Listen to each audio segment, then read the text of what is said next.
honour to give the floor to Her Excellency غنية الدالية, the Minister of National Solidarity, the Family and the Status of Women of Algeria, who will speak on behalf of the group of Arab states.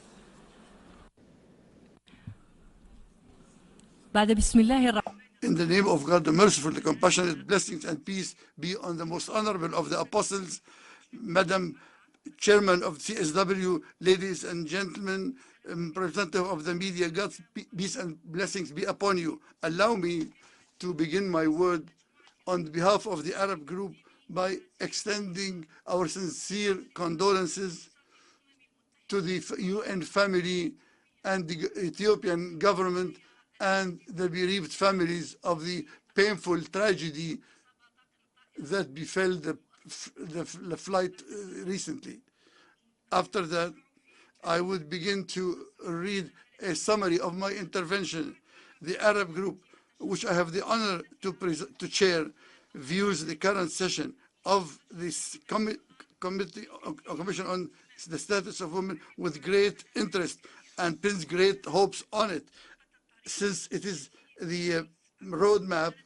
which we will adopt in promoting the rights of women and enabling them within the scope of 2030. The Arab group greatly values the efforts and gains achieved by women on all political, cultural, social, and economic levels, and pays tribute to the establishment of national mechanisms and bodies concerned with the affairs of women, which have embodied and still embody national strategies to enable women to access the highest leadership positions.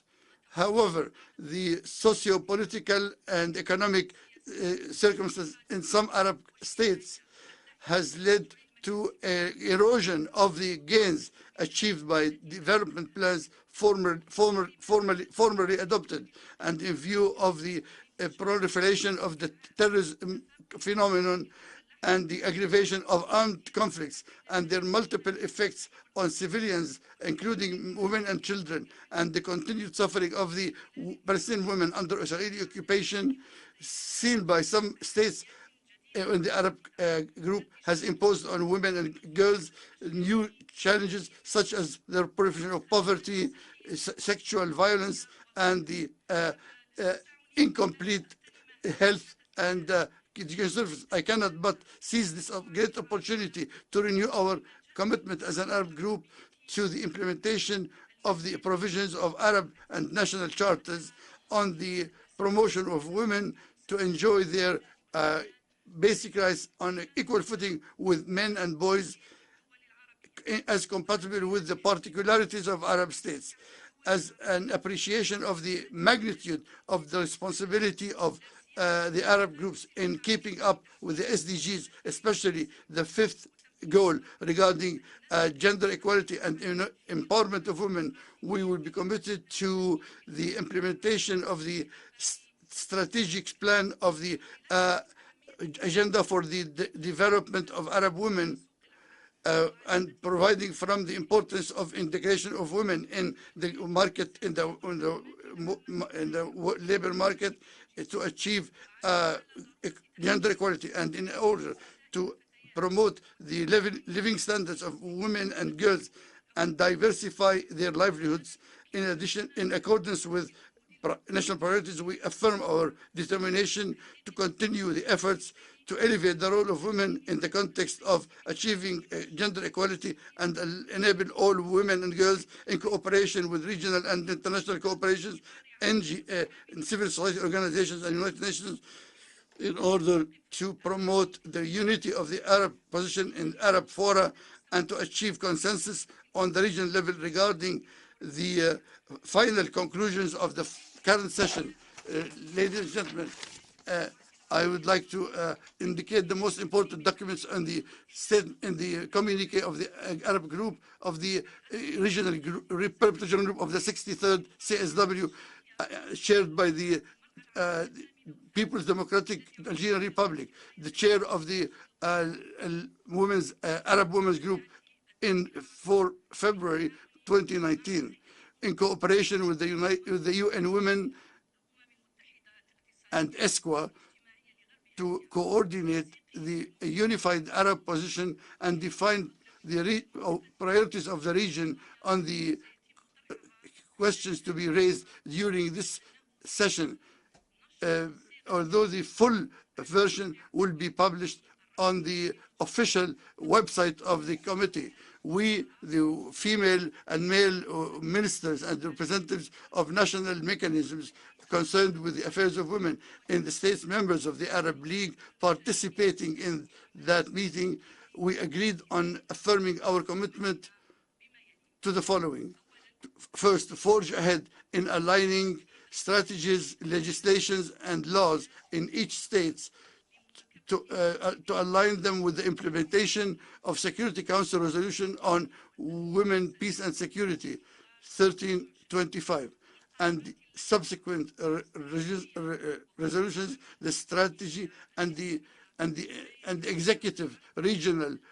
plan, the protection of Arab women, peace, and security through addressing all challenges and risks facing the safety and security of women and girls, and development of mechanisms to combat terrorism and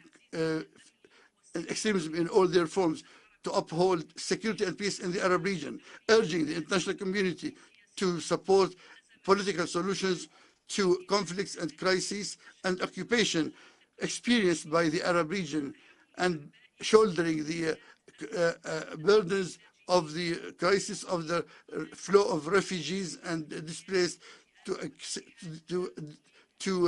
secure the access of women and girls to comprehensive social protection systems, promoting the legal and normative frameworks to achieve synergy between social protection systems and the opportunities to access public services and infrastructure to achieve gender equality and promote economic empowerment of women and girls, seeking to align national norms with international agreements relating to the protection of immigrant and expatriate labor in line with the international commitments incumbent on each Arab state, coordination among the various governmental bodies and official institutions, the private sector, and the civil society in order to implement social protection systems and provide public services and sustainable infrastructure to address the needs of women and girls, securing the access of women to the social protection systems, for infrastructure and public services, developing of social security policies and social protection in the private and public sector and informal sector, including universal health coverage and cash subsidies in case of illness and maternity entitlements, such as paid leaves, subsidies for old age, and compensation for occupational injuries, promoting awareness raising, targeting men and young men regarding the paying attention to the services for women and girls, establishing budgets and increasing the magnitude of investments and mobilizing resources to securing social protection systems and quality social services and sustainable infrastructure that take into account the needs of women, girls, and the elderly, promoting the capacities of official institutions and national mechanisms concerned with the affairs of women, and seeking to provide necessary financial and human resources to secure the integration of institutional capacities. Finally, on behalf of the Arab Women's Commission, we renew our thanks to all for their good cooperation, hoping for support of the members of the committee of the recommendations which will be included in the final conclusions. Thank you for the kind attention.